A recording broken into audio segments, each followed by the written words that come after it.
very well. Tell me about the backward facing canvas there in the corner. The backward facing canvas. Yeah, it looks like a canvas in the background.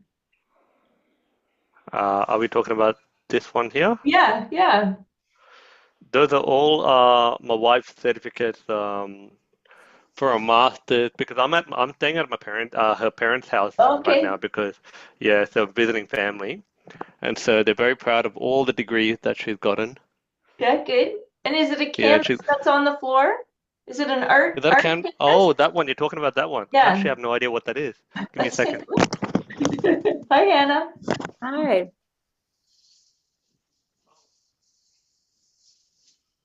Oh, amazing. that's cool. That's cool. That's my sister-in-law's. Yeah, I think Okay. she was going through a painting phase. Yeah, yeah. Yeah, Awesome. yeah, it's interesting, isn't it? Faceless. Yeah. What can we say about that? Yeah. What about you? Did you paint everything on your background? No, not those are all purchased. Okay. I think everything that I painted is not in your view. And even Okay. over here, yeah, nothing. There's some No. little drawings at the back are mine. Oh, not the alien. Jason did the alien. Right. How did you go? You put your artwork up for the women's art exhibition? Yeah, Is yeah, that yeah, correct? but yeah. How'd you go? It did. I got accepted, Yep. but now it doesn't start until May or something like that. I think I Okay. have to take it into Aurelia March and then in March and then the shows in May. So yeah, we'll see. Andrew said to take a picture of it once it's hanging there, so I'll do that. What do you have to do? Do you have to paint a collection of artwork or No, just no, one? just for that one, it's just one. So every year they have a like a themed show. So it's always quite general, the theme. So this year was just called Home. So you could do anything. Um, yeah. And then you have to write a little story or a poem to go with it, maximum 75 words. You submit it and then they say yes or no kind of thing. Right. Yeah, and that one's big. That one's like I think it's three feet by 2 feet. Like it's a really big piece. So I'm That's the minimum size you need to paint? no, it can be anything. You Right. could submit anything you want. But Right. yeah, I put that one in. So it'll be impactful in the show for sure because it's so big. Wonderful. Yeah. Yeah. Wonderful. This is the first time you've taken that step? No, I've done it before, but I haven't in a long time. And I kind of I did I got the email and then went, yeah, I'll do it, and then like submit. Didn't do it and then got an email. Sorry, the show's full. Oh, guess I couldn't put anything in. The show's full, right? Like I played that thing for the last I don't know how many years. It's been a long time since I've been in the show. Hmm. So yeah, this was like, okay, I gotta get back out there. Hmm. And the other thing that will be new for me is I have never gone to the artists sharing things. So they before the opening, they have a gathering of all of the artists and they go through all of the art and all of the artists speak about, what inspired them to do the painting and stuff like that. And I have never gone to that for a variety of reasons and judgments. Um, and I'm gonna go this year, and I know that I'm going to be terribly uncomfortable and have to deal with a bunch of judgmental demons while I'm in that situation. But I'm gonna do it. I'm gonna put myself in that position and just see how it goes. Yeah, What are courage your is a big fears thing, about isn't it? that? Say that again, Glenn. What are your fears about that? Oh, About that it's situation? it's more judgment than fears. I don't know if you've spent a lot of time around a lot of artists, but there's this incredible fakeness to a great deal of them, and I don't have a great poker face, so when somebody's going on and on about their painting and I get a sense that it's bullshit, I'm really not good at hiding that. And I don't, it's not that I say anything, but I do not have a poker face. Yeah, and I just I don't want to be in that situation, if you know what I mean. Like I just don't want to put myself in a place where I'm like, oh God. Um, yeah, and sometimes I just paint because I paint and I don't have a big fancy story to go with it, right? Where it's like these people have they're in front of their painting and it's Darun, it would be like the face is blank because in the moment I had Well, you an didn't give me a chance to existential do that, crisis. so Like I'm just not like that. Yeah, so for me to just go, yeah, I painted it because I painted it. I like those colors and yeah, right. like it's like I don't fit into that. I don't know, the world's not the right word, but into that way of being. I don't know how to say it. Yeah.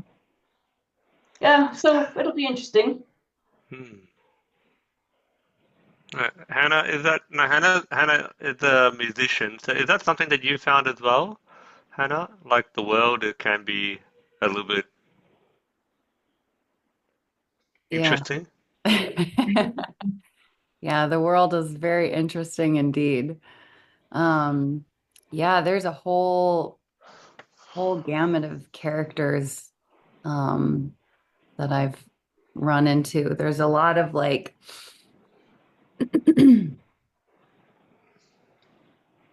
there's kind of like two main archetypes that I've found.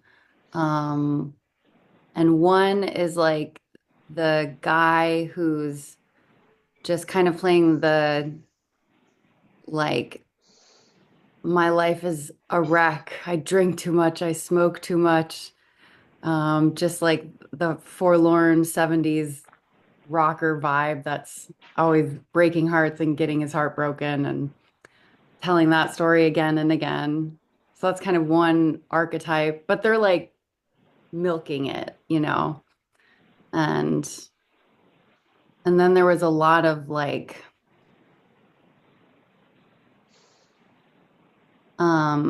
really obnoxious women I found. Um And which type do you fall into, Hannah? Probably more the prior of the forlorn man,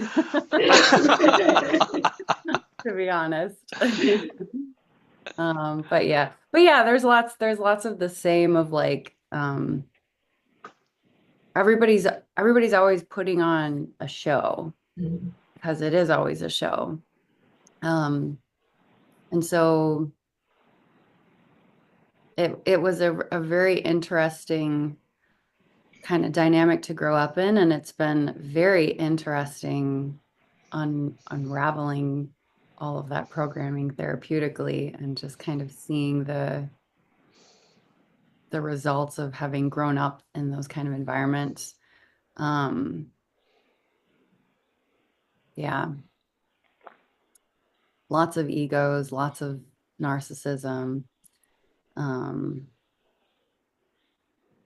lots of showmanship. That's like great can be great on stage, but then there's like the offstage networking element where everyone's doing it socially too. And that's where I struggled to like compete or keep up because didn't necessarily have all this bravado, and I wasn't gonna like shove someone out of my way to be loud, to speak louder, you know. Um, so yeah, lots of interesting dynamics there for sure. Do you think there's a belief in that culture that you have to do that shoving to get ahead?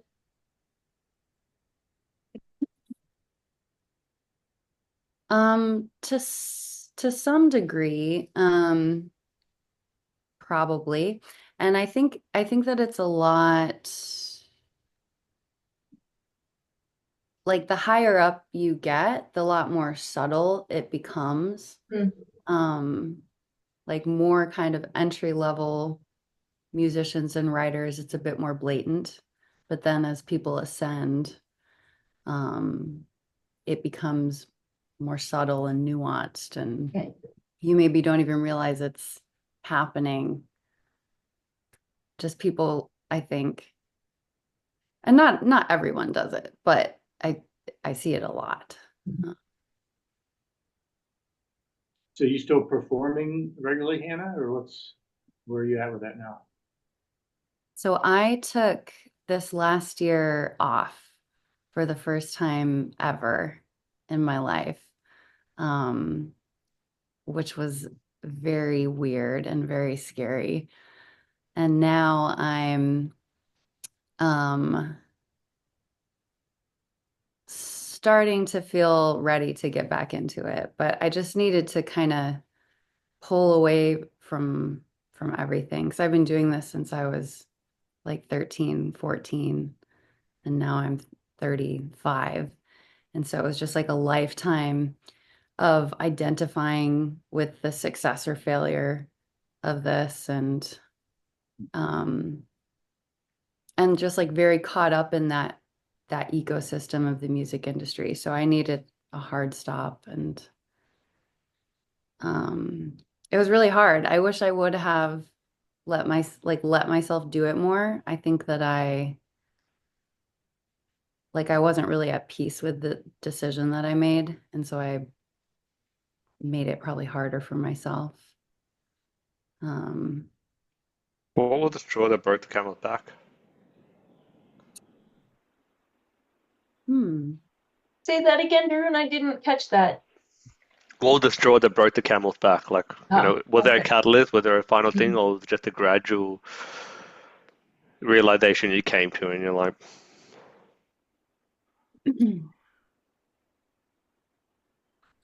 Honestly, it probably was the pandemic. Um, just because of like 2019, I had my best year yet, and I was like all queued up. I thought 2020 was going to be the year. Um, I had had several videos on CMT, and ooh, I feel a little emotional. Um, um, yeah, there were just a lot of things that I thought were set up. And then like because of all of like pandemic politics, I kind of got ostracized. Um, and like I didn't get vaccinated. And so I just like couldn't keep up. And because there was a lot that I couldn't do for a while because of that. Um, and so that probably is it. And so there was just a lot of sadness and anger that I'm like, really, I worked my whole life, Mhm. and this is why I can't keep up. So, and there's more to it, but that was um, a massive breaking point for me. And then, but I didn't really acknowledge that it was. I just kept like powering through for a few more years, and then it broke.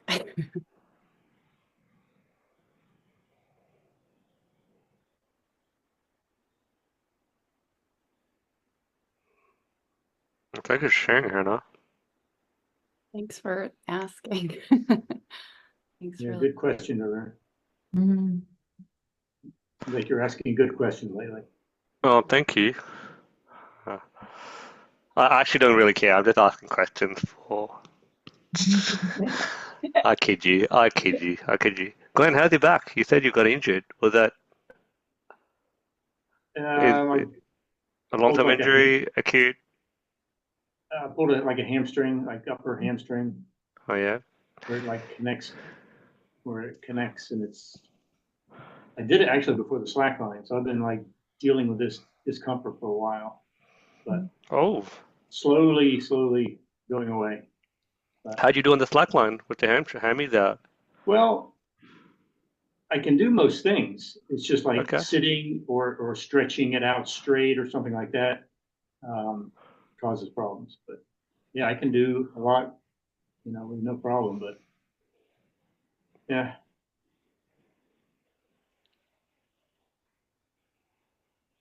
doesn't pay to get. I think the older you get, it doesn't pay to get injured because it like takes you out for a while, and then then you have to sort of catch back up in the fitness stuff, and you don't have as much time to get caught up.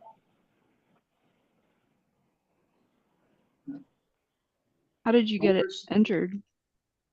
I was climbing, like that wall climbing stuff that's so popular now. Yeah. Like rock climbing? Well, those indoor walls. Right. Yeah. That's cool.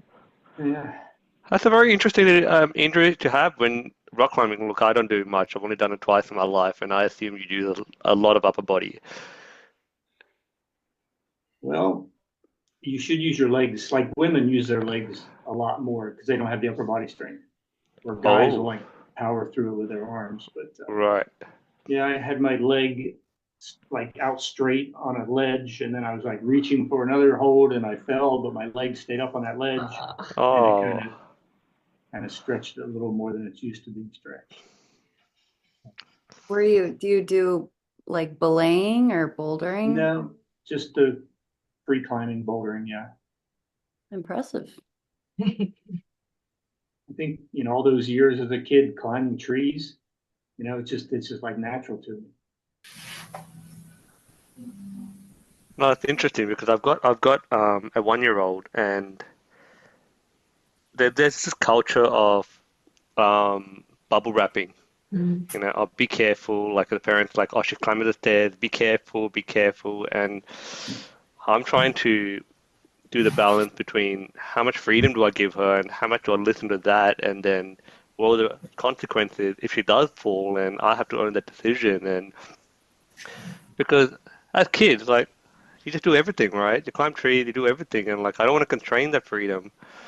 And I'm not sure if anyone else has older kids. Elaine, I think you have older kids. Glenn, I'm not sure, or Holly or Heather. So yeah, it just That is a huge, I still struggle with that even with my 10-year-old now because my 16-year-old and my 14-year-old, they just are together and they're old enough now, but even like my 10-year-old yesterday, it was cold outside and everything had kind of frozen over and I had to work in the store.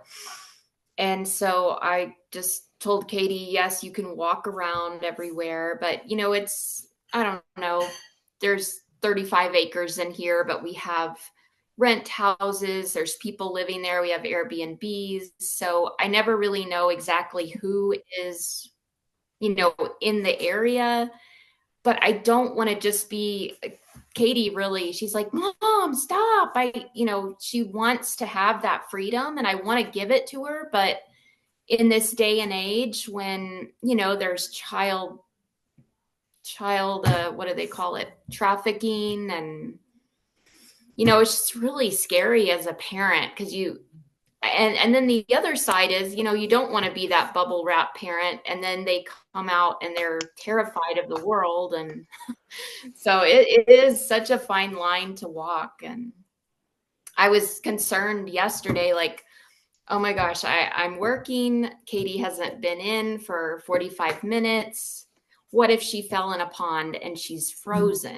You're just like, so I'm driving around and yelling and there she was walking with her puppy and she was so happy. And oh, these moments, you're just like, oh, but it's so worth it.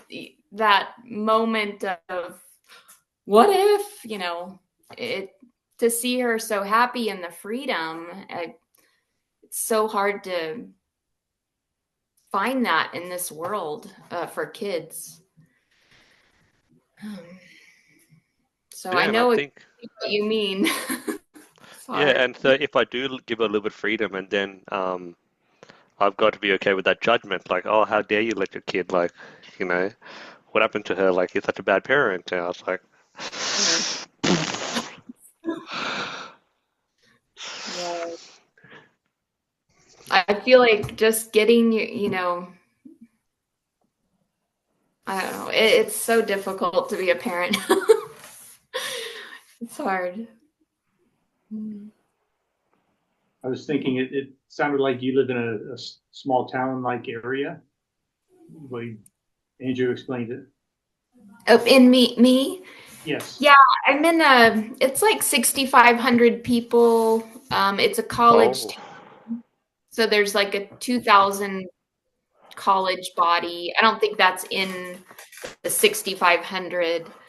But it is just really small, and I mean it's pretty safe, I would imagine, but Seems like that's where you could let your kids, go and explore in a place like that. yeah, you certainly can, but I don't know, I can't let them walk to town yet, like, because it's a highway to get to town, just a mile, but I just don't feel comfortable that much. For Katie, the other two can go, but yeah, it's hard to navigate, I think. Just that tug of wanting to give them freedom, but knowing there's a lot of dangers out there, and how much is, the right amount.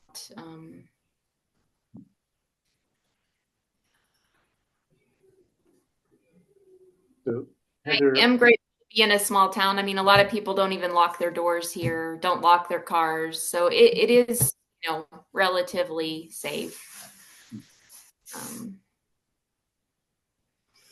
you've probably heard stories like from people my age and older where, the parents just told us to get out of the house I and come know. home for lunch and come home for supper, kind of thing.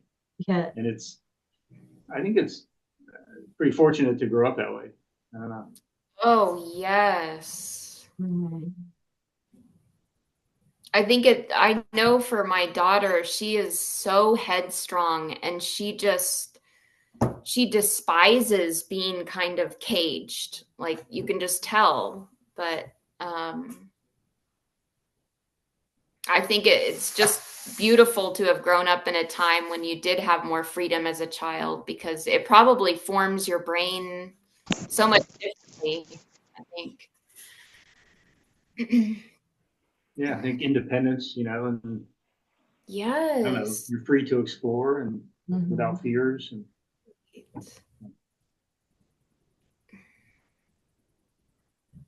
Varun, how's your daughter? Is she speaking any words yet, or?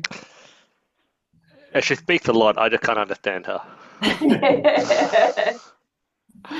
Yeah, it's wonderful. She's just absolutely wonderful. I'm just so besotted.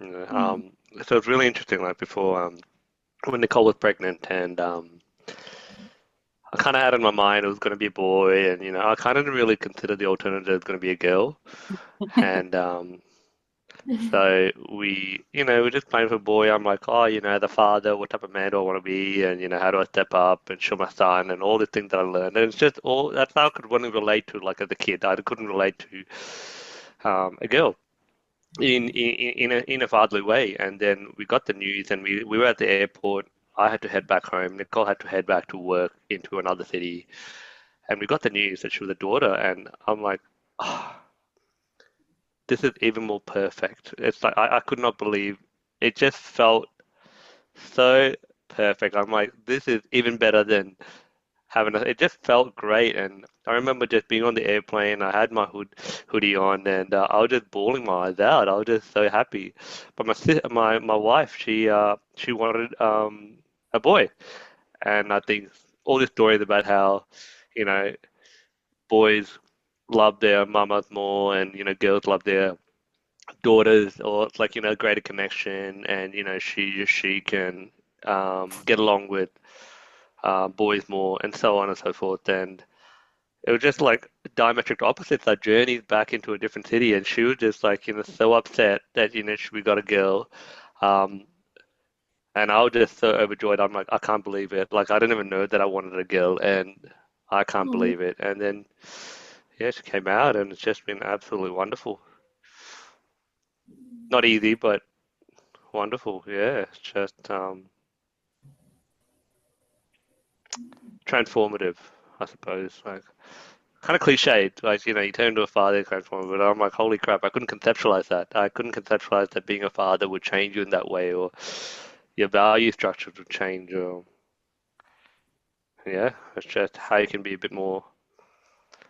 It helped me get out of like partly helped me get out of just such a narcissistic image. Like 35 years, I just spent caring about myself and valuing myself, and now there's actually something that I'm forced to value that was more important than me, and that was really helpful. Although not very easy.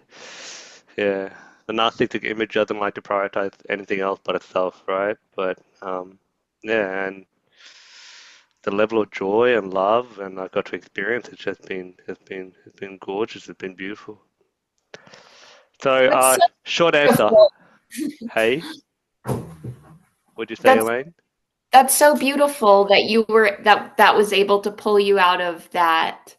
Because I Yeah, even for my husband, having kids did not pull him out of whatever he's in. Like he just couldn't appreciate it. He couldn't.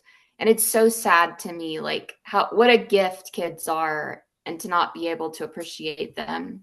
I think he appreciates them more now as they're older, but I think it's so beautiful for you.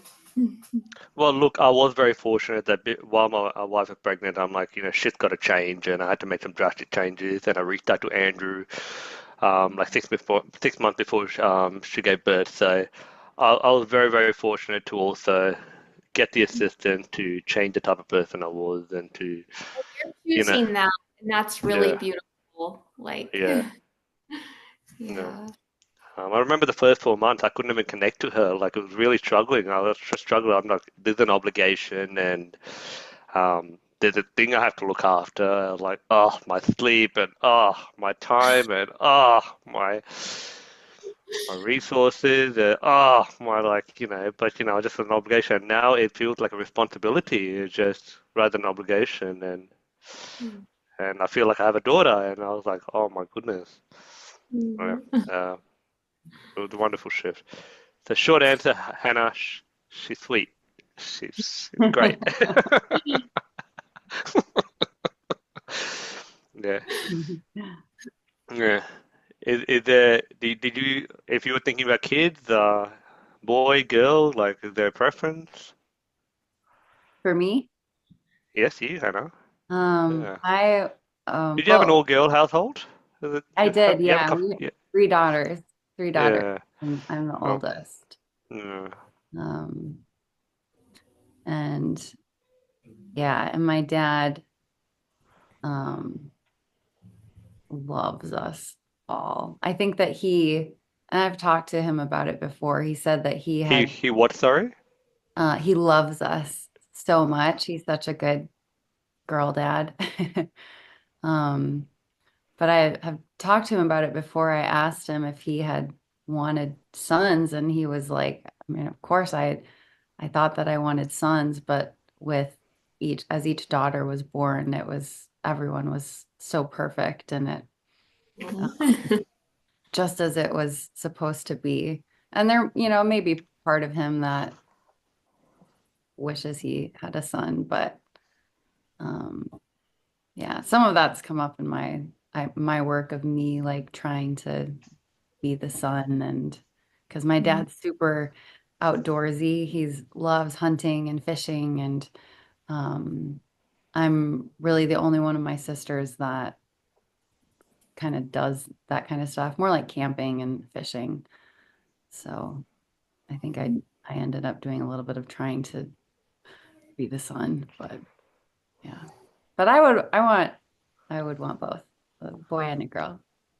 What makes a good girl dad? Yeah, I know you used that term. He was a great girl dad. And Chip in Elaine, like, what makes a good girl dad? I think at least in my experience, my dad was always very gentle and very patient with us and with all of the emotions of all of the women in the house.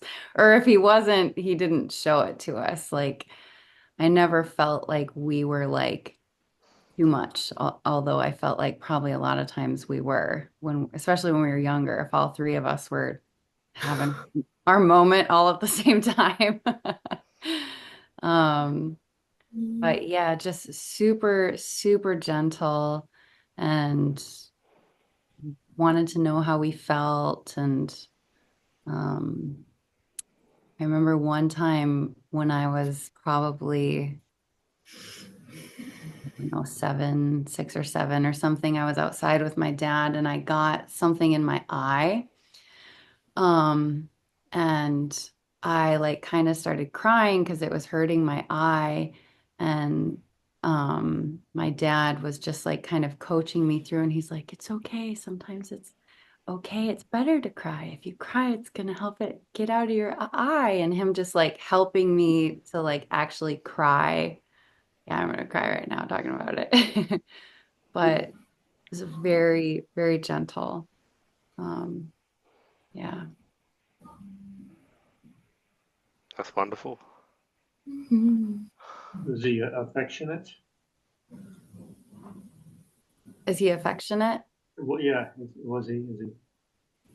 Yeah, yeah, he was. Hugged us. We always said, I love you. Uh, yeah, lots of hugs and I love yous from my parents.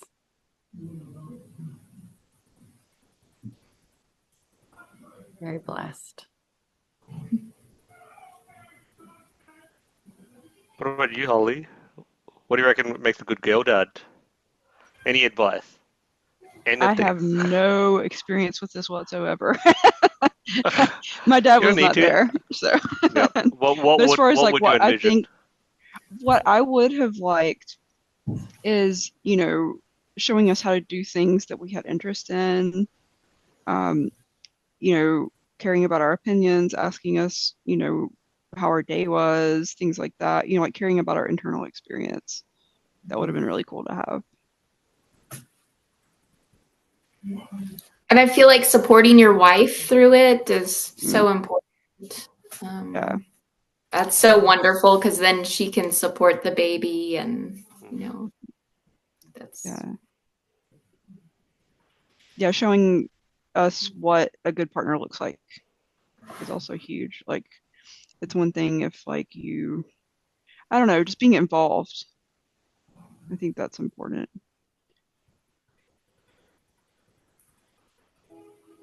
You've had some recent conversations with your dad, Holly.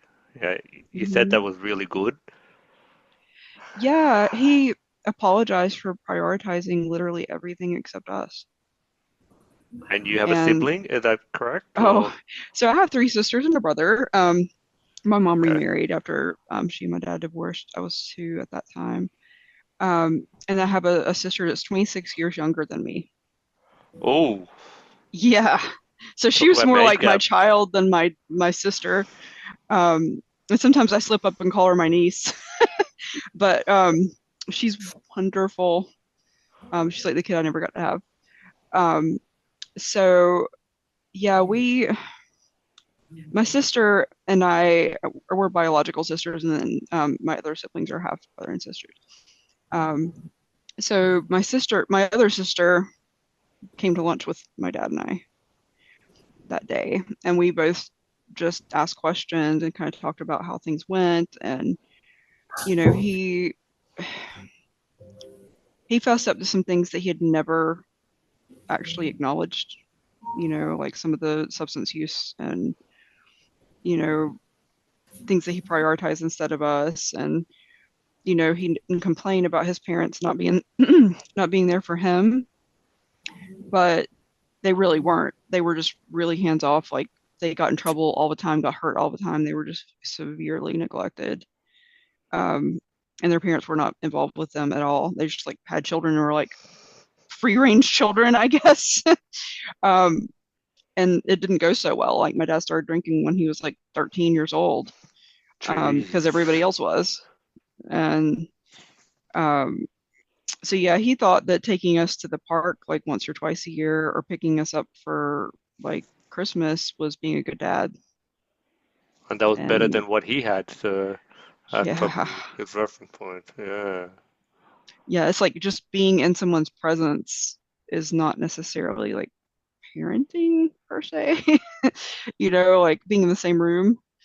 So, he would take us to do things that he wanted to do, like play golf, which I hate golf, by the way, mostly because of this. But he would take us to do the stuff that he wanted to do anyway. And my sister and I, one of his friends told us how to lift the governor on the golf carts, and so it goes a lot faster. And we played bumper cars with them, and one of them ended up in the lake. So he didn't take us golfing anymore after that. You showed him, huh?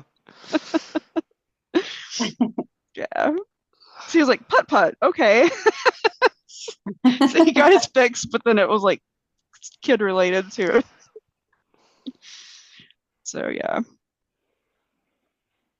But yeah, there's been some conversation about, he brought up the money thing. Like, I don't care about money. I really don't, especially as far as he's concerned. It's just a really awkward thing to talk about. It's like, I want to get to know you before you die, and you're talking about money. Like, but I'm sure that that's heavy on his mind as well. So I don't really, he has a partner, but he's lived with for a really long time. So I think, I don't know, she doesn't really, she's one of those people that I struggle to want to be in the same room with. She's just really rough around the edges as a human being, and it's really hard. And she just talks over people and just says extremely inappropriate things, and most of the time she's really high. And it's like, can we have lunch together without her, please? So I've had to really set some boundaries with him about that. It's hard enough to have these conversations, but to have these conversations with obstacles is even a lot less feasible for me anyway. Like, I really don't want to deal with that. So, yeah. And I'm actually leaving town tonight after this call. I'm heading back to the area that he lives in for the weekend, and I'm going to try to get together with him. It's actually there's like a vortex thing coming through this area. So tomorrow is supposed to be ice and snow and stuff. So hopefully get some more conversation in without his partner present. Where do you live, Holly? I live right outside of Charlotte, North Carolina. Oh, okay. Yeah, we're getting that storm too in Nashville. Oh, yeah. Yeah, everything's canceled and closed for tomorrow. Yeah, it's gonna be interesting. I've got like a bunch of stuff kind of prepared, like all the cat food and all that stuff. So if something does come through, it's like, oh, okay, well, whatever. Hot chocolate and watch movies. Yeah. How long is your drive tonight? It'll probably be about an hour. Okay, well, not if I'm lucky. good. Yeah. When I'll probably try to see my grandma too. Sorry. I'm sorry? I said I'll probably try to see my grandma too. She's in the same area.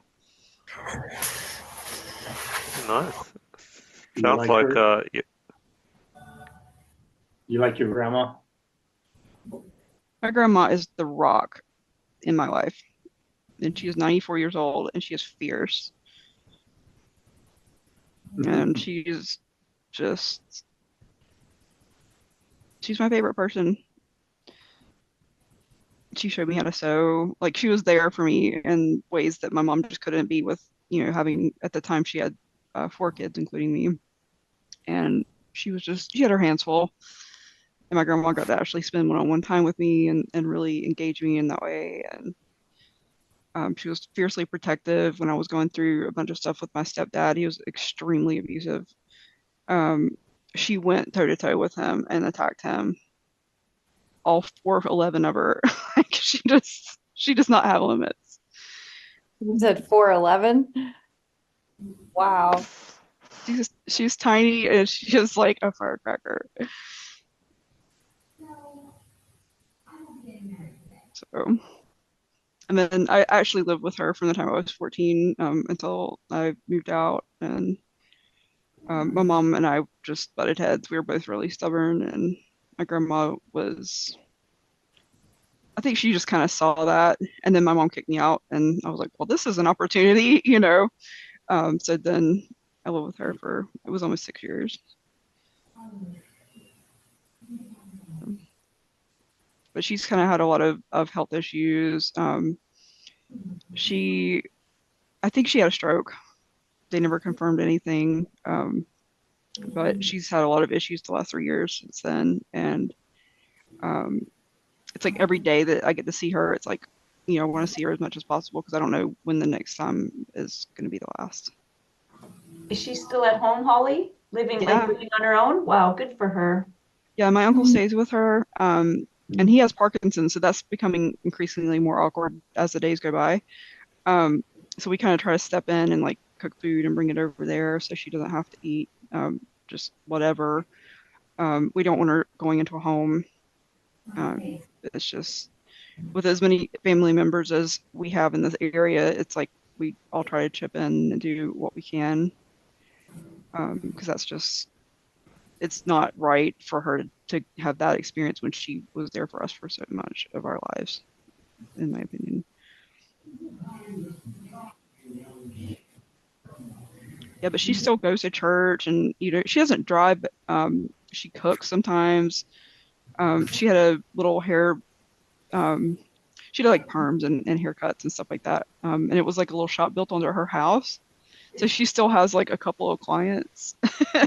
She's just, How amazing is that? She's 94, you said? 94. Wow. Amazing. And the good thing is that, her clients are probably like so old that they can't tell if she did a good job on their hair or not. So it's like, kind of works out. That's cute. That's cute. They're probably just there for the conversation and the connection, and Yeah. that's really cool. That's really, really cool. I've never heard of that before. Wow. Heather and Daru, where do you live? I live up in Victoria Harbour, Ontario. I know you'd have no idea where that is. Do you know where Toronto is in Ontario? Okay, so I'm probably like 2.5 hours north of Toronto, and it's considered cottage country. Like I think there's just over 2,000 people who live in Victoria Harbour. I'm on Georgian Bay, but I'm on a bay of Georgian Bay, so You're really confusing us, Heather. I know. It's like it's and the Great Lakes, right? Like so I'm on a Georgian Bay is off of Lake Huron, but then off of Georgian Bay is Midland Bay, and then off of Midland Bay is Hog Bay. Like they just keep getting smaller. So I live on a small bay, but connected to all 5 of the Great Lakes. It's just it was an old logging town, because of the water and whatnot. But yeah, it's small. We don't even have any stoplights here. We have stop signs, but no stoplights. Sounds beautiful, but cold. It's perfect. It's just out my backyard is old rail trail, and we have 160 kilometer loop.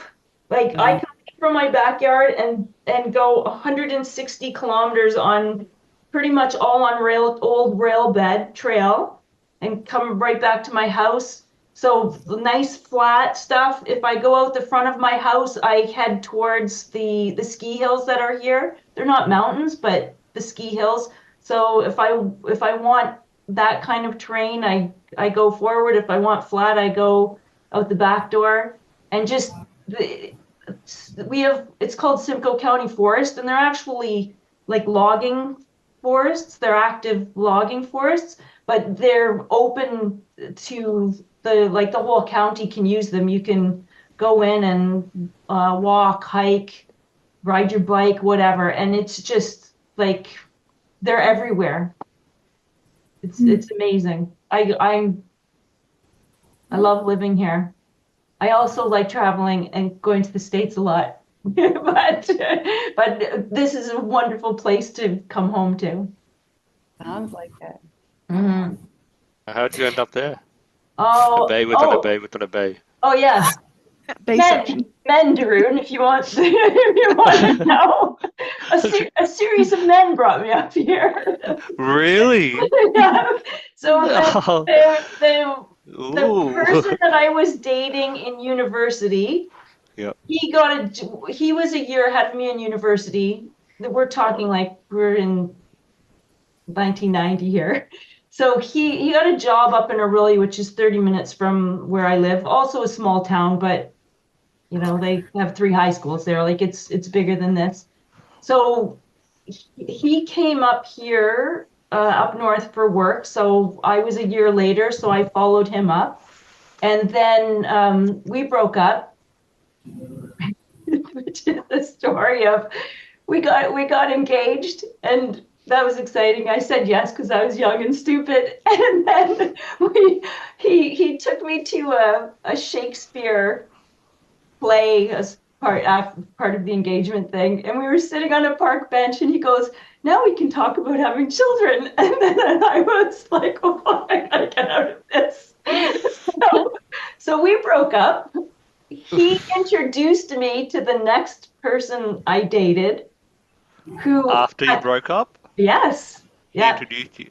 yeah. So Wow. and we're still friends to this day. Okay. He got married. He got married to a Heather. She looks a lot like me, and they have 3 kids. He's happy, I'm happy, right? Like, whatever.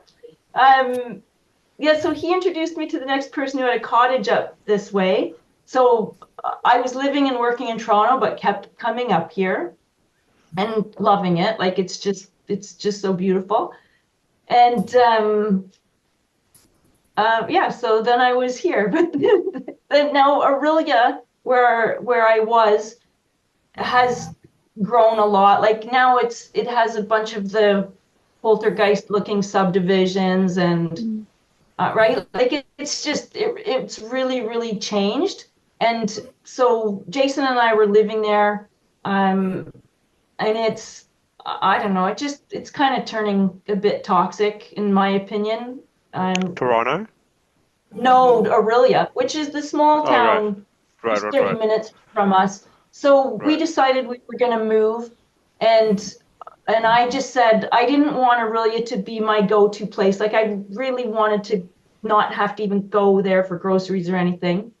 And so we just took a chance and we moved here. 15 minutes is our town where we would go for groceries and stuff like that. We knew nothing about it. We just bought a house and took a chance, and yeah, it worked out great. This is the longest I've ever, other than with my parents, this is the longest I've ever lived in the same house.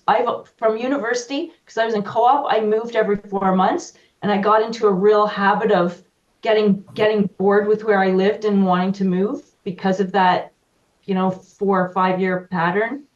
And then even when Jason and I, when we got houses, like we like just 4 years, oh, I got to get out of here, right? Like I'm bored. I need to go to the next place.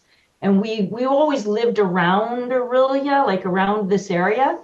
But we came here, and I think we've been here for probably close to 8 years now. I've never stayed in one place this long. Have you read any of James Fenimore Cooper's books? Nope, but do I need to write that down? You should. Oh, will you send it to me in the chat on thing? Then I'll have the proper spelling and everything. Perfect. Tell us So more, Elaine. a lot of his work is around the Finger Lakes. Oh, and yeah. during the wars with the French and the Indians, but he's an amazing writer, and I've always wanted to go to that area because of his books. Yeah. Nice. I will look into it for sure. Yeah. And what have you talked about? Sorry, Go for it, Holly. I was just gonna say, if you ever want to go to the Finger Lakes, Ithaca's really nice. Okay. And the food is really good. Like even thinking about like food that you would probably be more interested in, like they have a lot of healthy food options because it's kind of a college town, but it's also like really granola, which I really like. So if you I'm sure that you can find what you need there as well in that area. And what lake Beautiful is area. that? Oh my gosh, you have to ask. I forget. Okay. It's the middle finger. That's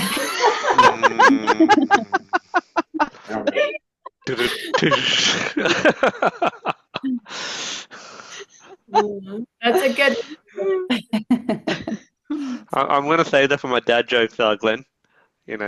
That's great. Yeah, Ithaca is awesome though. I went there last summer. It was summer before. It was really beautiful, and the food was amazing. Like it was probably one of the best food places I've ever been to. Okay, I'm gonna. I've been a lot of places. Yeah.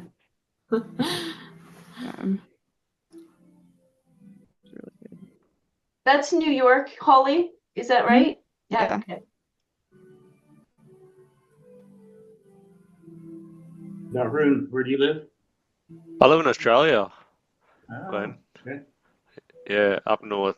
I'm down south at the moment, visiting because that's where originally I'm from. Just getting help for Aria, and yeah, but moved up north to sunny Brisbane, which is where Sammy's also located. Yeah, Australia's up and coming, Glenn. Watch out. We'll get more and more people here. Crowd you guys out. Yeah, I've always heard good things about Australia. I've never been there. Yeah, you've heard about the spiders and the lake. I mean, there's the snakes, and have you heard about all of those? Not really. No. Don't worry about them. Overblown. I've heard about mosquitoes. Yeah, look, I live in the city, so I can't really tell you, like, how bad it is. I think, like, you go in the outback, which is the country, or, like, and maybe you'll encounter a lot of the things, but yeah, you just get a bit stronger, That's it. Did you say mosquitoes, Elaine? Yes. No. Or flies. I can't remember. Something Yeah. irritating. Yeah, fly's the thing up north. Yeah, it's I've gotten so good at once I moved up north, I'm like, oh my goodness, there's a lot of flies, and I've gotten so good at smacking flies with my bare hand. So I've learned a new skill. Like, right, yeah, I've gotten really good. With your hand or with the fly Yeah, swatter? with my hand, with my hand. Yeah, I was just so sick of just reaching out for something or fly spray, and because I'm a little bit more health conscious, I didn't want to get the fly spray around in the house, especially with the baby around, and I'm like, God given me these things, I better start using them. We're like So paddles.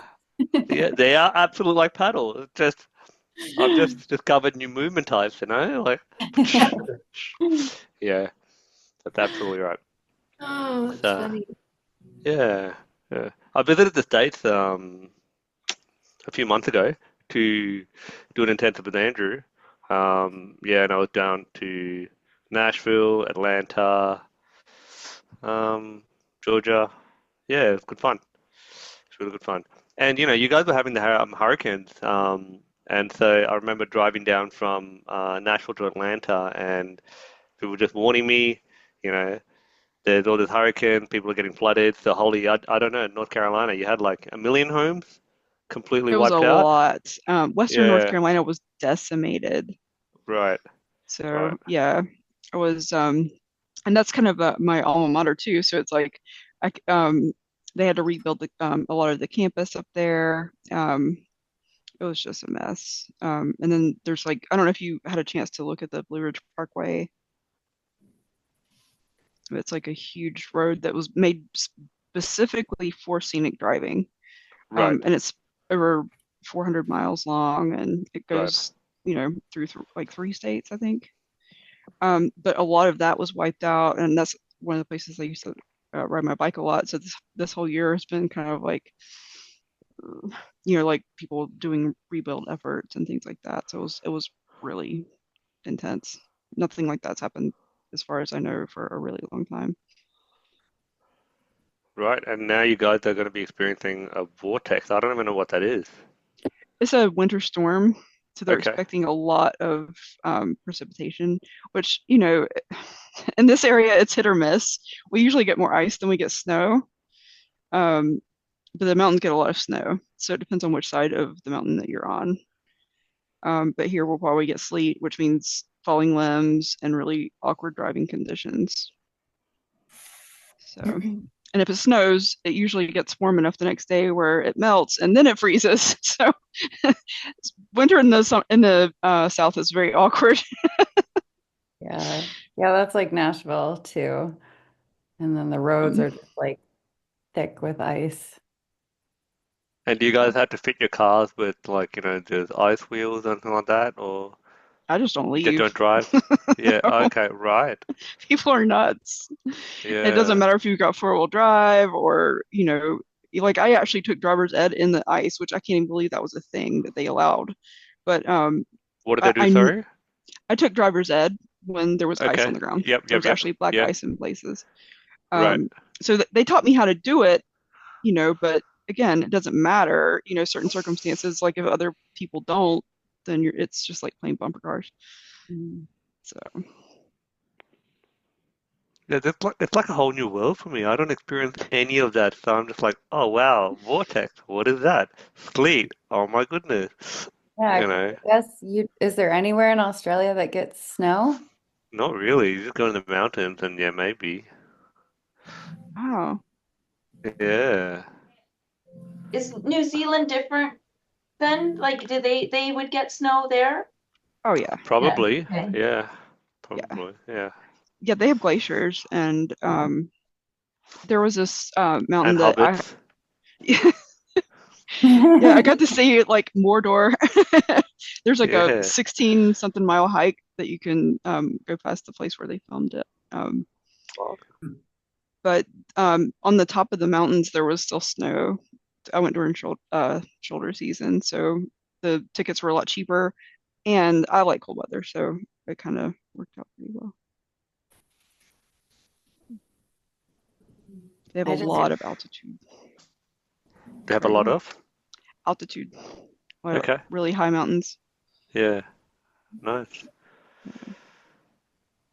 I just watched all the extended versions of The Lord of the Rings. How did Ooh, that go? nice.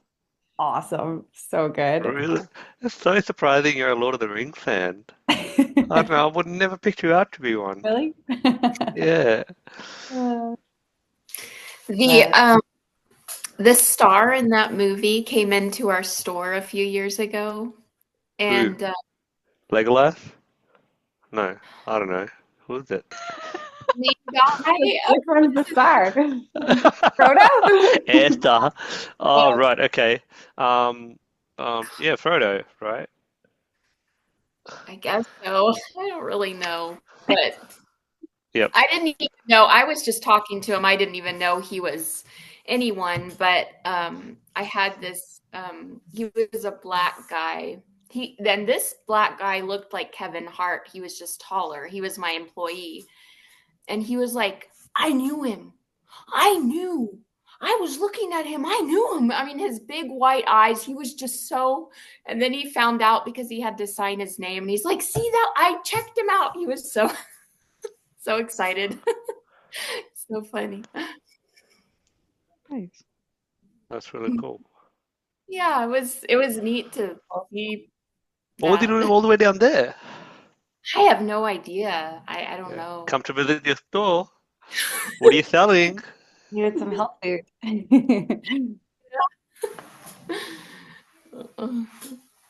But that was filmed in New Zealand, right?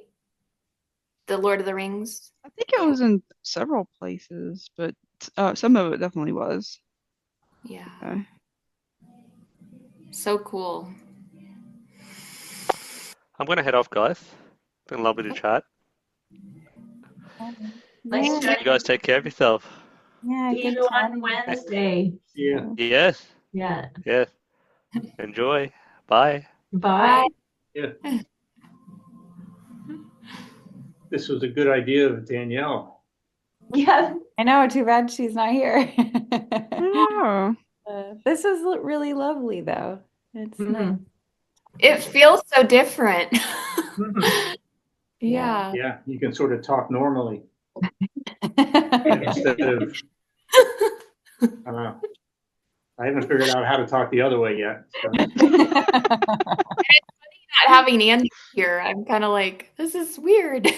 I mean, it's great, but it's different. Yeah. Aw. I feel like I have 1,000 questions even for Andrew, right? Like from a personal standpoint. Like I could just ask him 1,000 things that have nothing to do with the book, nothing to do with his work, right? Like just him as a person, like yeah. Yes. So dynamic. Mhm. And lots of life experience, right? Like, yeah. and I'll say this, Glenn, you know where this is coming from. Like for somebody who's so young, like just to have had already so much life experience. Yes. Hannah, do you know what his IQ is? I don't know the number, but I would venture to guess it's pretty high.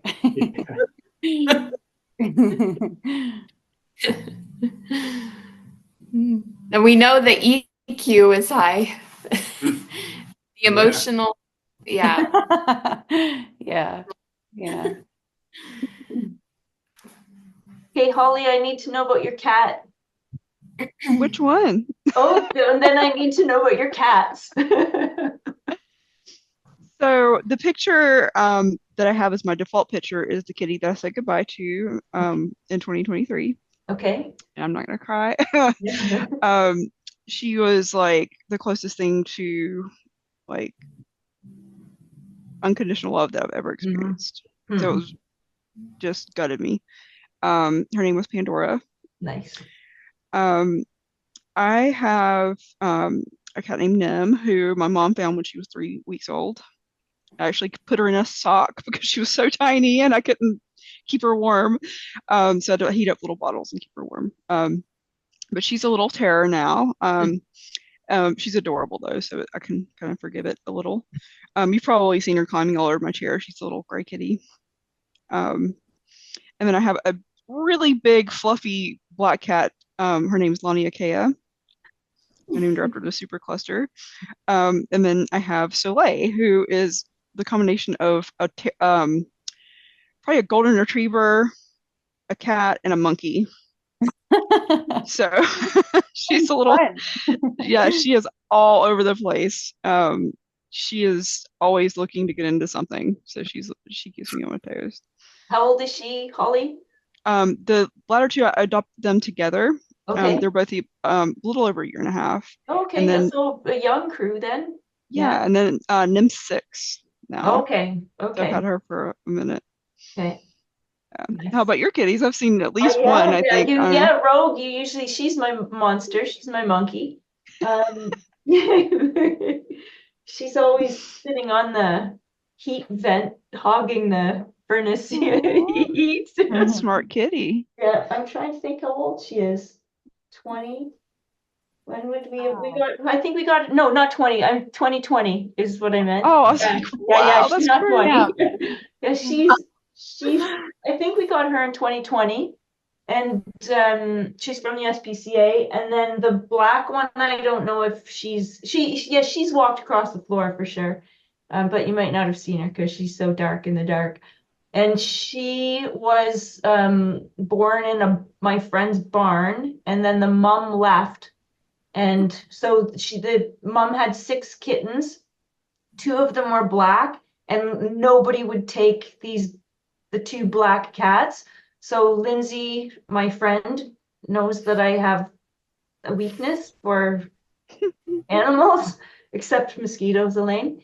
And and so she said, "Will you please take this black cat?" So she kept the brother, and then I took the sister of the black cats. And so that would have been 2019, I think. That yeah, they're a year apart. Yeah. Yeah, that's why I always adopt black cats, because it's like people think there's a scourge or they're like gonna be cursed or whatever. I'm like, they're Yeah. great. She is so great. She is the most loving cat I've ever had. Like, just mind blowing how affectionate she is. Yeah. Mm.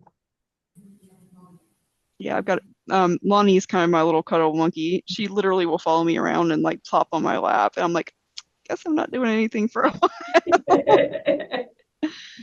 But she's so sweetie. Nice. Do you have animals, Glenn? No, I do not. A dog one time for a short period of time. It's funny. I had a dream about a dog last night, and I dream about them every so often, and it's always a really pleasant, like this little fluffy dog wants to be with me, or it's always something really nice. So I thought about it again last night, and it's like, I don't know, probably would be good for me. Have you been dressing up? Oh, Wait. no, but I was supposed to take my mom again to to get her shot in her eye, and I had my outfit like all figured out, and I went over there for Christmas looking like a bum, and I think she's like, she doesn't want to see me anymore, and it's like worked out really well. It seems to be. I'll see. Like, she's like, that's the worst thing, if we go out and I embarrass her, it's like she's got to walk around with this kooky looking person. That's like, oh, I don't think she can handle that. I love it.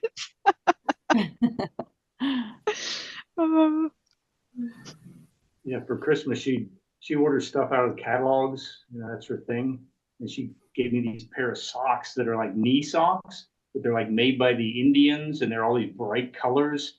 And as soon as she gave them to me, I'm like, yes, those are going to be part of the next outfit. But I didn't get to wear them.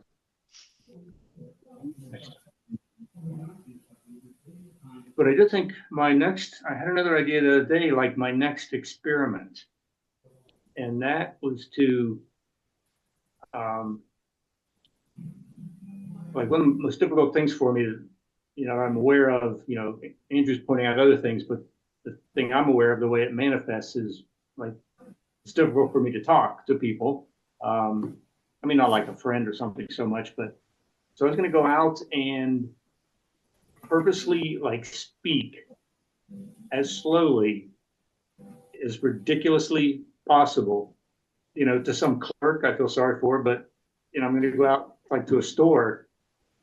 That's my plan, to like break that, fear or something. So I think I'm going to do that this weekend. So what is the fear that you have?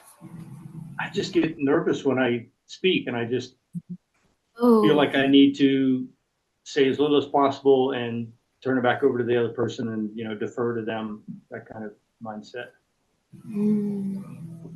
But not with your friends, Glenn. You said that's like friends and family, you're fine, or? Actually, no. I think it's everybody.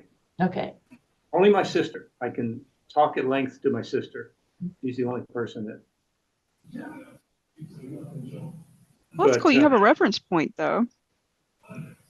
Yeah. I'm aware, like my whole life, all my friends are talkers, conveniently, Mm. so I can just like, oh, just let them ramble, and so I don't have to say anything.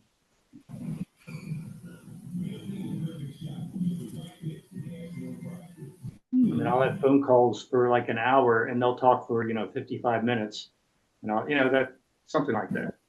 Hmm.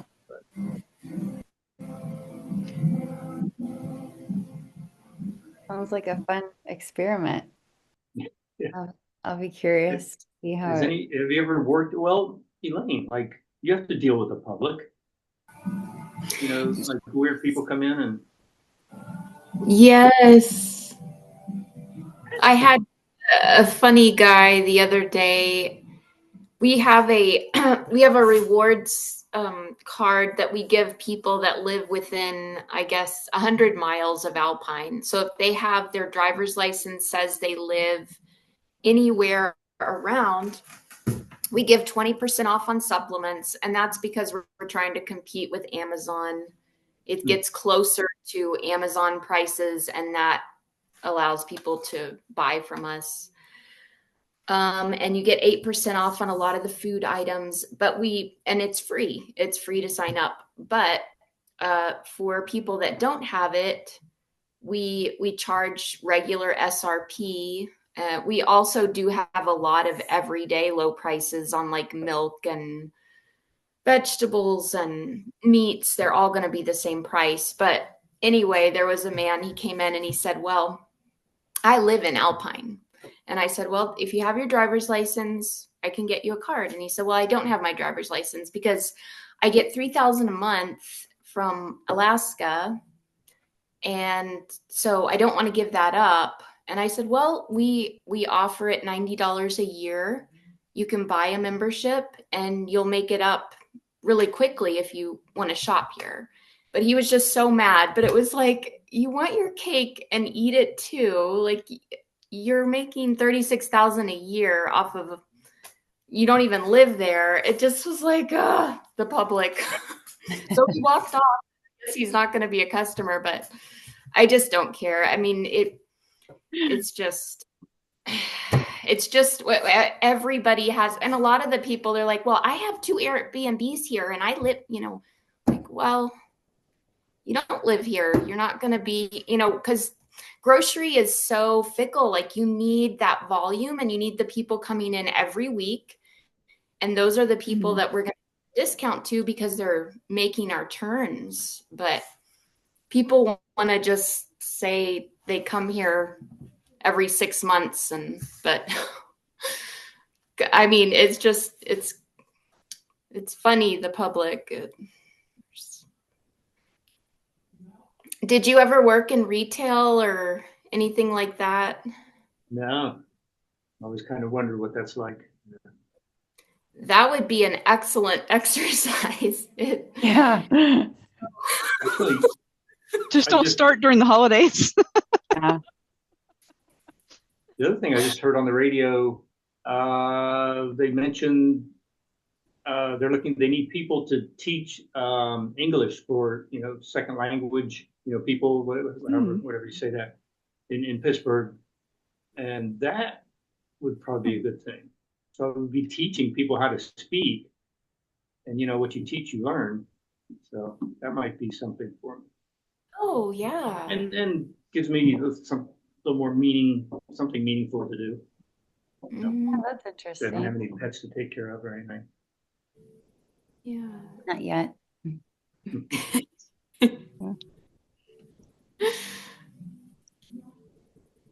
Yeah, I think customer service jobs are such great experiences to have. Yes. Learn so much about people and how to use situations and yeah, just how to, although it's interesting, like for myself with my natural like people pleasing tendencies, I think I almost got like too good at customer service to the point that like, because it's not necessarily great like communication therapeutically, but it's a good way to learn how to like navigate difficult people. I feel really proud of myself because, like, with that card system, it has been hard to stand up to some people, but now it's just so easy. Like, you don't like it, there's an alternative. You can buy it. If you don't want it, leave. I'm not gonna be yelled at. I'm not gonna, just. Yeah. It seemed like you would see just the variety of people. Like I was like in technology my whole career, so everybody I worked with was like that. So but if you're in the public service, I mean, like all walks of life come through there, I guess. Right.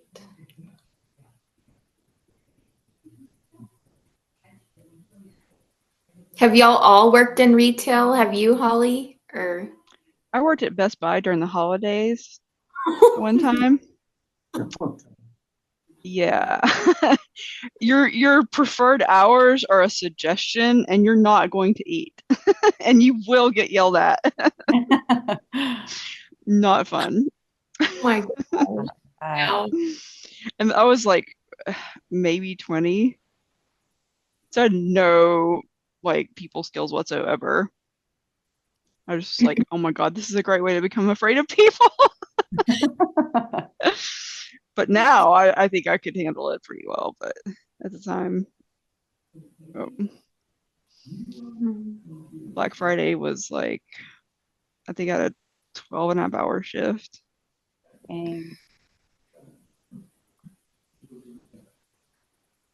Have you worked in retail, Heather? I worked at Susie Shear when I was in high school to the beginning of university. Do you know Susie Shear, like a clothing store? Trying to think of what would be in the States that would be similar. It's a small, like not a big department store, but like a small women's clothing store. And my manager said to me, "You're really good at math. You be the cashier." But what she was really trying to say is, "You're not really good putting fashion together, so you could be the cashier."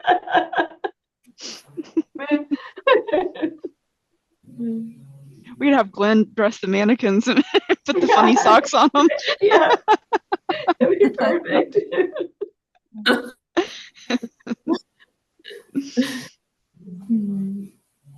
Yeah, I think the best place to be is like what you described, Elaine, of knowing what you can do and knowing what you can't do and knowing how to communicate that really clearly and knowing what the boundary is, and then then it's easy. And getting to that point where I'm so comfortable with it. Because used to it'd be like, oh my gosh, I really want to, maybe I just will let this person, and then it's kind of like I realized, because it gave me the reference point of yesterday with Neil, all that stuff going on and how I can enter that space in different ways of all this stuff moving around me, when really it's just so simple. Our boundary is you need a driver's license. If you don't have it, this is, and it's so nice and clear and clean and easy without all this like, well, oh my gosh, I need to help, it's so, I hadn't really realized how great it is to be more solid. And you're right, it's great. And I guess I would worry about like losing that customer, but when they're like that, they'd probably be a lousy customer anyway. They're just right. They're gonna keep trying to. Yes, everything. They're upset about everything. So. Yeah. I managed a hair salon for a while, and there was a couple characters like that where if they knew they could get you to like slide just a little bit, they'd keep coming back and try to do it again and again. And it's like, oh, gross. And then eventually you have to just be like, okay, no more. Yeah. You don't like it, go somewhere else.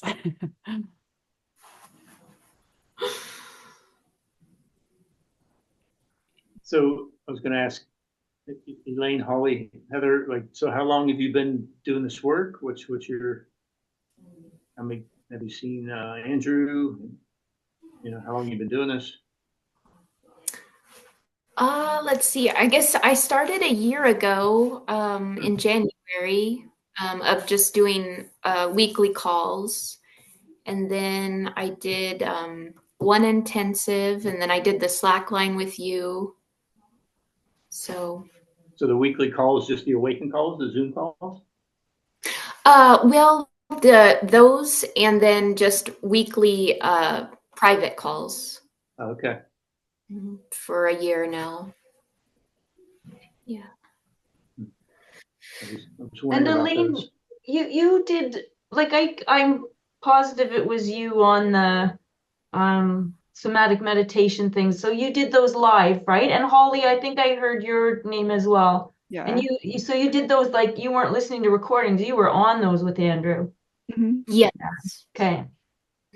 Those were so, I should go back to those. Those were incredible. They are so good. Yeah. Yeah. Yeah, I think I've done all of them at least once. Even like listening to them again. They're really helpful.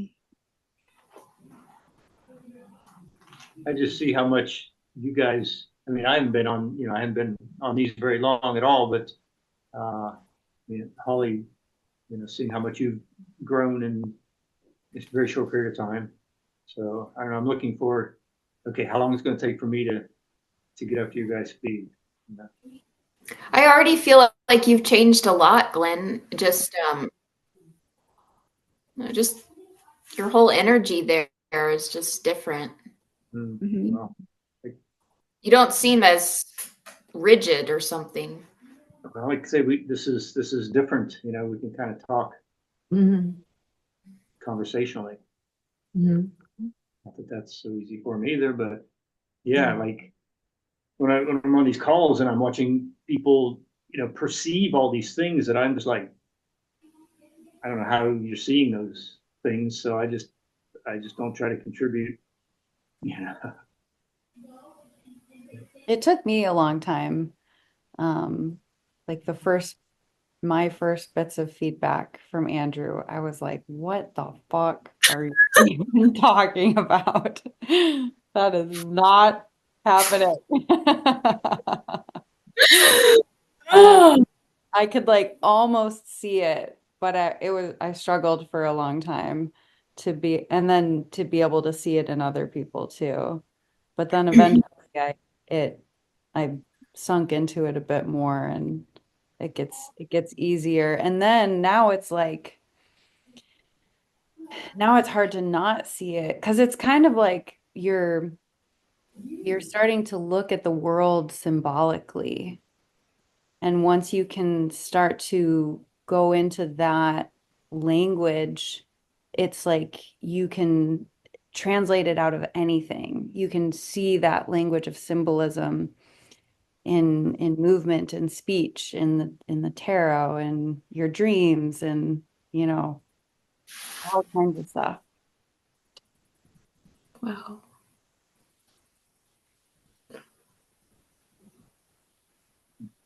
I love how this work is so like that, how it just impacts you and you're able to see it. And then even those, like some of my employees, I'm able to help them in ways I was never able to before. And it's just, it's so beautiful to be able to have the knowledge or the wisdom within inside of me. It's one of the best things I can think of, for myself and those around me.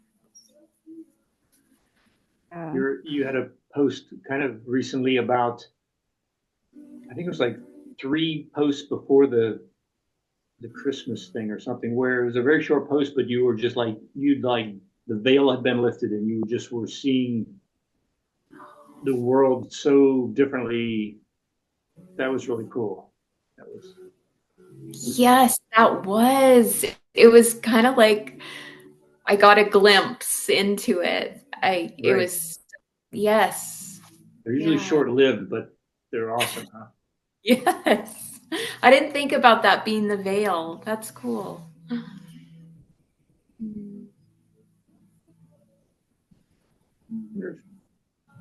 So I wonder if, like, if Andrew lives in that frame of mind all the time, is he always seeing like that? So I wonder. Yeah.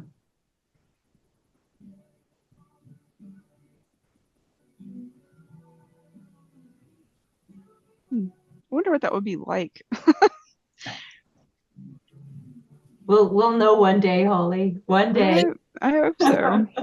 And then there's no going back, right? Like once you can't unsee some things. Right.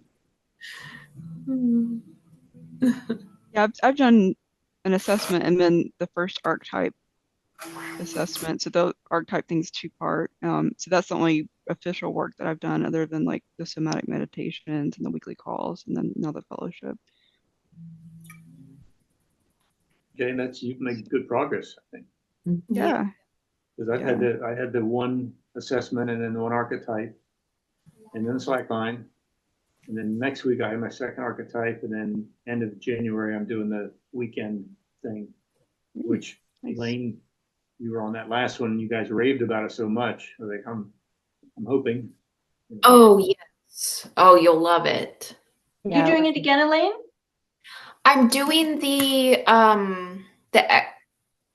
I get the two confused, but the other one, not the introduction, but is it the exploration? Yeah, I'm not yeah. sure. Yeah. Yeah. Are y'all doing that? I'm not doing that one. No. Yeah, not the Is that like the vision embodiment thing, or is that? No, that's a life map. no, it's the exploring. This one's in February. No. Oh. Well, it's on his website, but it's not the introduction, but it's the exploring cinesomatics. So it's more work related to introducing it. I hope to look at that. I think, let's see. I think I did both of those last time and both of them incredible. So I recommend them if just. So you're doing the 2-day cinesmatic exploration at the end of the month, Glenn? Yes. Is that what you said? Yeah, that'll be awesome. Is that on the 25th? Or 25th yeah. and 26th? Yeah. I guess that's what I'm doing then. That's it. Yeah. Oh.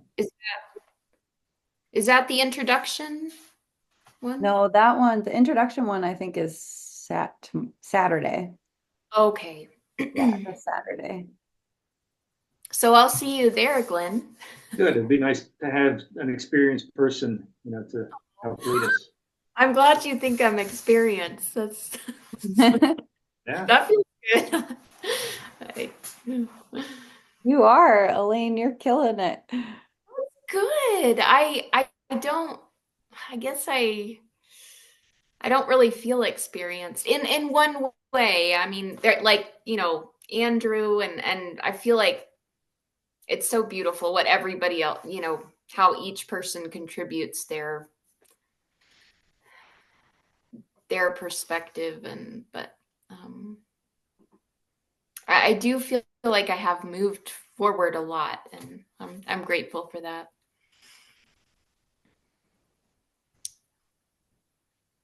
Coming from a place where I just couldn't feel anything. And it's been so magical to be able to start seeing stuff in people, have you started to see anything, Glenn, that you see in other people? No, not really. I just had that one day which was kind of like that experience we just talked about where everything was, beautiful. it was just a very short little,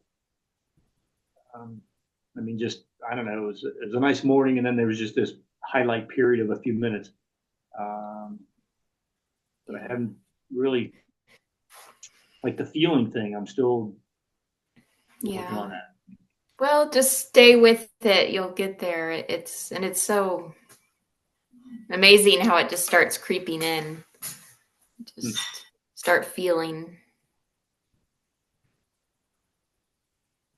I noticed since like I started in October, like my journal has just exploded, kind of just constant, revelations and insights. And so a lot of things have come to my awareness, and good things. I don't know. Sometimes we don't realize how much we're changing. Sometimes it takes somebody else to point it out or something. Yeah. The YouTube thing that Andrew was telling us about with the Fred from anger to peace or whatever. I can't remember exactly what it was, but the Fred thing. It's long, like it's like a documentary, right? Like it's not a 10-minute watch. I think it's an hour and 41 minutes or something. But even if you just like watch the beginning where Andrew shows the video or picture of Fred when they first started, and then really, really quickly after that, you get to see Fred now in the being interviewed, and just seeing the difference in how that guy looked, and like the energy around him is just like mind blowing. So talk about if you didn't know that things were making a difference, like even to just go back and for this guy anyway, and probably for all of us to go back and look at ourselves when we first started and then look again, probably like it was mind blowing to look at him. So it'll be interesting to see for us, right? Like to go back after a year or whatever and go, holy fuck, I'm like, who was that?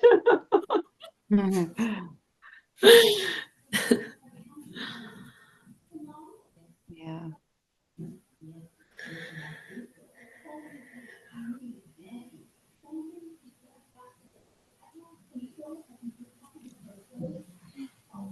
Yeah, I was watching a couple of the replays, and it's just so hard to even imagine not being on video. Like I can't even imagine being in that mindset anymore. It's just weird. Yeah, I remember that. Did we kind of start at a similar time, or how long were you not showing yourself? Let's see. I think I was on the first call. And I think I maybe missed one or two along the way, but I don't remember when I turned on my video. Was it I can tell you. October? It was October. I can tell you because it was so impactful. It was the Thursday after the Canadian Thanksgiving. And I will never forget it, Holly, because I was sitting in a hotel room and you turned on your video and I just started bawling. Like it was, I will never forget that moment. If you ever forget when you turned on your video.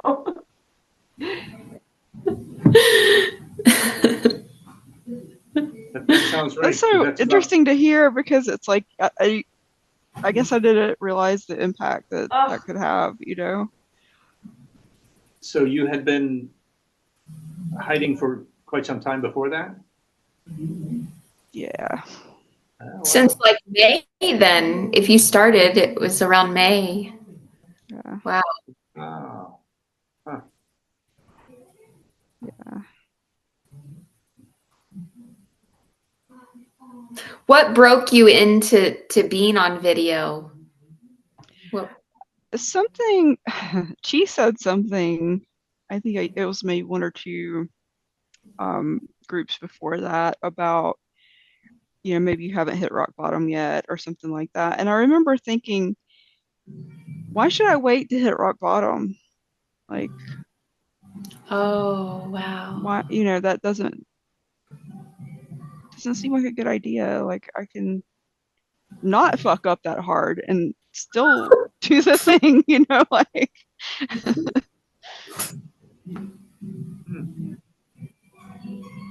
And then he was telling his story, and like so many points in his story were just like, holy shit, that happened to me too. Like, and it just, I don't know, that combination of things, I think, kind of just hit at once. It's like the pain of being off a video was actually probably worse for me than actually turning it on at that point.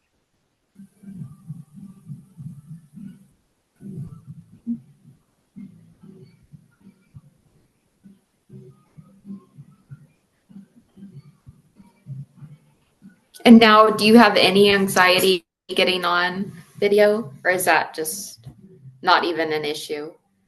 It's not even, I'm actually like anxious to turn it on because like I don't want anybody to think I'm not turning it on again or something.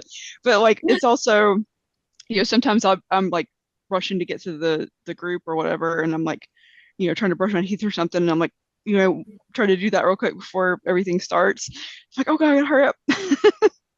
But a couple of times I've kind of been a little bit later, but I wanted to be turning it on, and there's anxiety in that actually.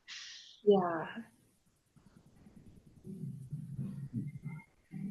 But yeah, I think maybe the first 2 or 3 sessions after that were challenging, but it's almost like I had this thing in the back of my mind, like if I don't want to revert back to that. Like it's important to keep putting one foot in front of the other, even if it's a baby step. Like I want to keep doing the things. Yeah.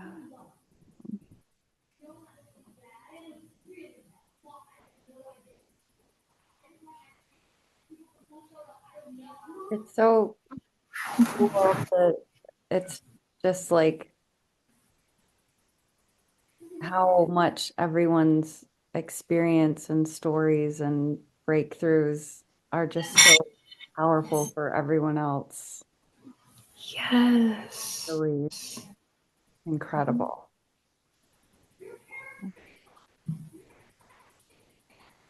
And like every time you guys have like a triumph, I'm like, yeah. Like it's just like it lifts everyone and everything.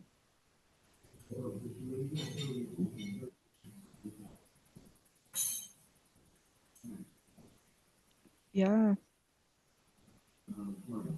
I remember when you shared your story, Elaine,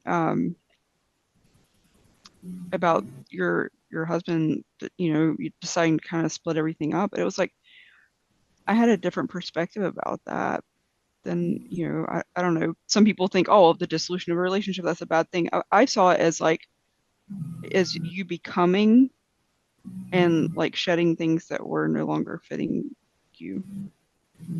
And to me, that felt like a huge triumph, even though I knew like this is painful as hell for anyone to go through.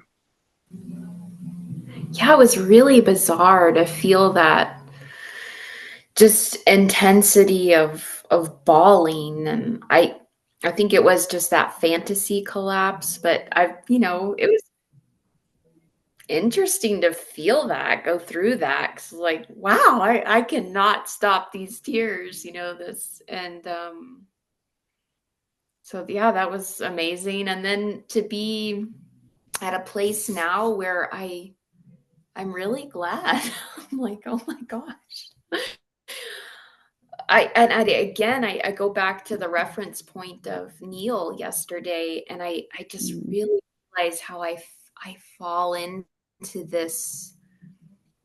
that pit myself in my own relationship with my husband, and it was so much suffering and misery, and I just, now the work that I'm doing, I try to do it every day, is moving my hands and feeling in my own self, like, I am so sorry, Elaine, that I have put you through all of this, that because I could just feel it, like how hurt I've been and what I've done to myself. And so it has been really healing. And it's so bizarre, but I don't know. And we're still able to run the store, and I've been really excited because I got a bunch of new products, and so I've been revamping the shelves, getting them more organized. And it feels so good. And so I'm just so grateful to have this store and have that, and that I can work with him on that. I'm really grateful as well.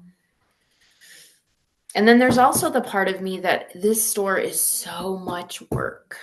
It's almost like its own trauma, because we get 3 trucks a week. So I'm receiving 3 produce orders a week. And then I'm ordering 2 days a week. So that's 5 days a week, and it's just this revolving door. And I don't know. It just is a lot of work, grocery. How many staff do you have, Elaine? I think we have about 9 people. Oh, okay. So even managing that, right? Like Oh, yes. And I can't, it's hard to find people that will put the energy into produce. Like, I just feel like you can't have anything looking bad. You can't have, you have to go through it every day, get out a bad cucumber, make it look pretty, make it look as full as you can, pile it high, watch it fly. It has to be that feeling of fresh, of looking appealing. Like, I don't, and I know for me, that's what I know that I look for when I shop, and I want that, but it's hard to find people that are willing to do that with produce. I have talked to Andrew about that, and we actually did some movement the other day, and it was really interesting. I don't know. I don't want to keep all of y'all. Are we needing to go, or? Okay. Tell your story. I'll go. Okay. So we were doing a movement of what it was like to what my customers feel like shopping in my store. And I couldn't believe myself. I was such a happy customer. And Andrew said that's the first time he's actually seen me happy on a cinesomatic, work. And I always thought, well, if I could just smile and like pretend that I'm happy, or, it's so hard and it wouldn't come. But here, this happy shopper, and I saw myself, and it was just like, oh my gosh, just that growth to see myself happy. And then he had me show working in the store, and I wasn't as happy. So I was working on that today. Like, I'm going to be happy, even though it was so much going on. Ordering and getting everything out. And then I was short staffed, and we had icy, I had to get rid of the ice, and then the door, I had to get it back on its hinges. We have a door that opens and closes. So, and then the computer was beeping, and I'm so used to saying, okay, John, what do I do? John, what do I, and I've always done that. And I guess maybe it was the universe, like, okay, we are dishing it out to you. You can do it, so do it. It's like everything that could go wrong. Just, so I was like, okay, I'm figuring out this computer. And I did try, but I did have to text him, and he said it's the UPC or USP, or I don't know. And I, typed that in. What is that? Found it out, and then figured it out, and found out that the strip was bad. it wasn't the actual boxes, the strip for that you plug it all in was bad. But I was like, okay, I figured some stuff out, but because John's out of town, I should say. He's out of town. He never goes out of town. So all of this has been happening, and like, oh. But I really do feel like it's the universe like, okay, you can do it. So stop all of this stuff that you can't. Here. It knows that you're ready for it now. Maybe. It's like, yeah.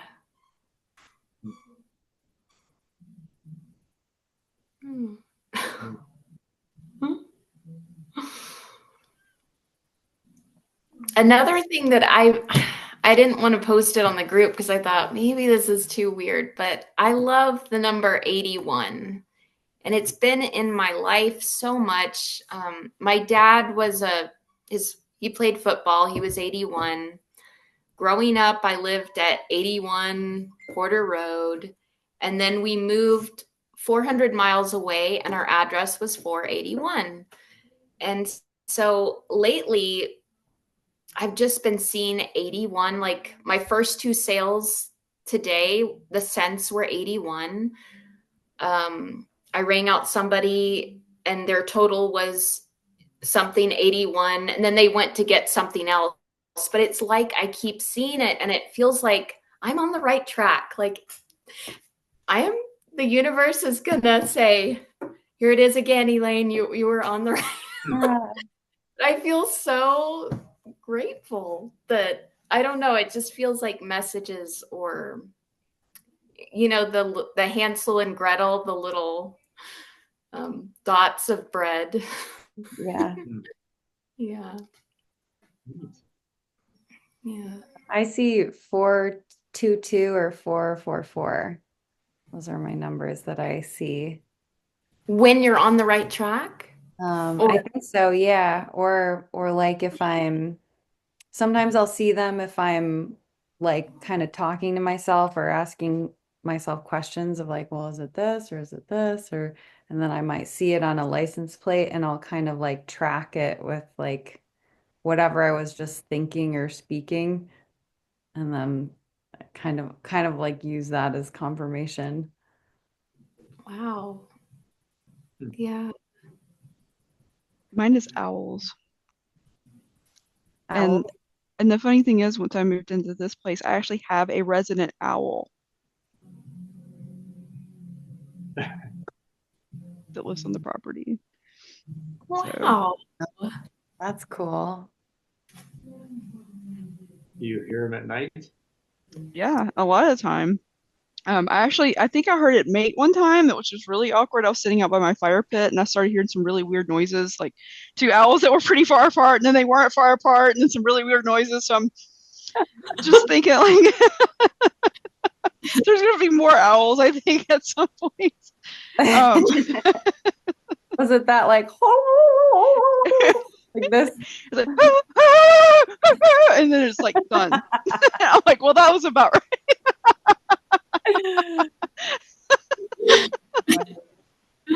Oh, I gotta tell you guys a funny story. Years ago, I was with this guy and I like wasn't sure if it was right or not, and so I was like talking to God, and I'm like, okay, give me a sign, like if this isn't right and we're not supposed to be together, like show me like an owl, like give me an owl. And then like I think it was that night or the next night, it was really quick. I'm sleeping at my house. I had just moved in here and I start hearing these crazy sounds outside. And it was that like, and I'm like, what the fuck is that? And I'm like up in the middle of the night. And then I start to hear them hooting too. Like one was hooting and one was like, oh, like going nuts. I'm like, God damn, it's fucking owls. It's my fucking owls. Literally fucking owls. Yeah.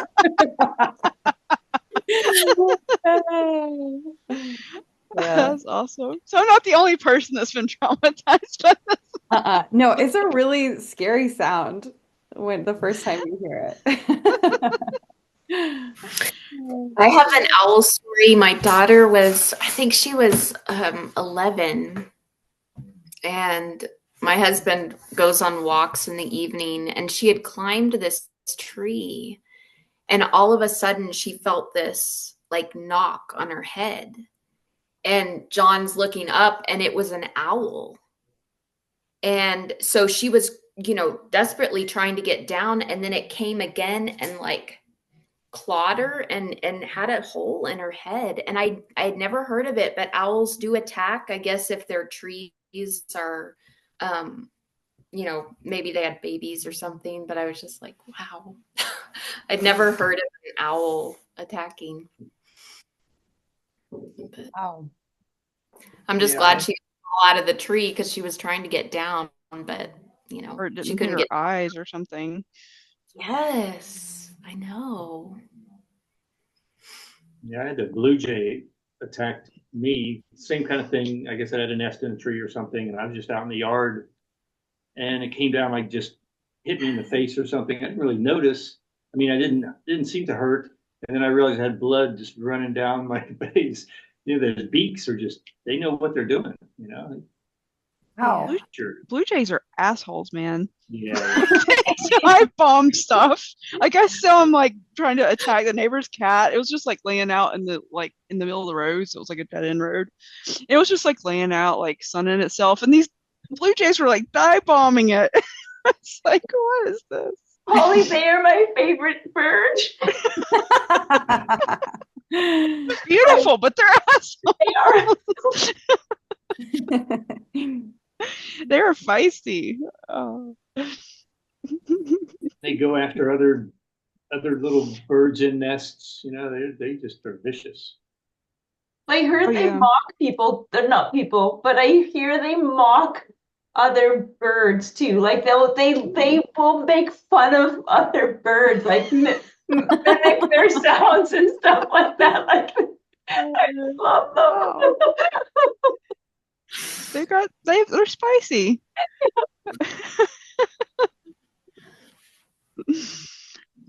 Funny. I got attacked by a cicada. I always thought they were pretty cool. Like I would just open the windows during the summer and listen to them. Just 'cause, like I don't know, it's kind of nice to hear them. And I went outside. There was a cat that I was feeding that was outdoors. It's like I've reached the cat quota. So I'm like, well, you're gonna have to stay outside. I can feed you out here. I went out there to feed it, and this cicada just like started attacking my face. Like I kind of swatted it and ran, and it came at me again. So I was like screaming. And my partner at the time came out there and was like laughing because I was running around and this little cicada was trying to attack me. So I'm like, oh my God. I've seen them do that before. We don't have those here. Well, not many or whatever. And the first time that I heard them, Glenn, we were in Ohio. We were in, I think, like Mohican, like around the Mohican State Park. And I didn't know what they were. We were staying in a hotel, and it was so loud, like so unbelievably loud. And I didn't know what it was. And it sounded, I said to Jason, like it sounded like how would I describe that? Like some UFO, or the government was listening in on us or something. Like it was so strange. Yeah. We just don't get to hear that sound very often. Is that the same thing as like a katydid, or no? I think I've heard them called that before. I was actually wondering that this year too. Are those the same thing or different? I think they're different. Okay. I think a katydid's more of a grasshopper-like, but green.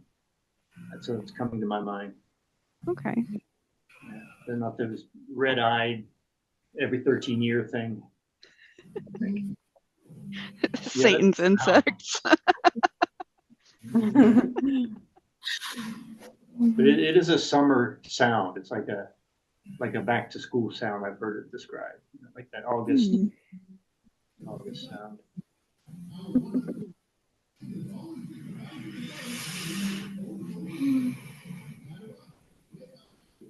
think it's my bedtime. That's my bedtime. Yeah. I need to eat It was some dinner. good spending time with all of you. Thank you. Thank you. Yeah, for your time. It's been all of wonderful. you. Penny, Yeah, this was Yes, really it's great. we'll see you Wednesday. Yeah. Okay. Looking forward to it. Good night. Bye. Night. Good night, everybody. Thanks, Andrew, for holding space for us. yeah, Yeah, enjoy. thank you. Bye.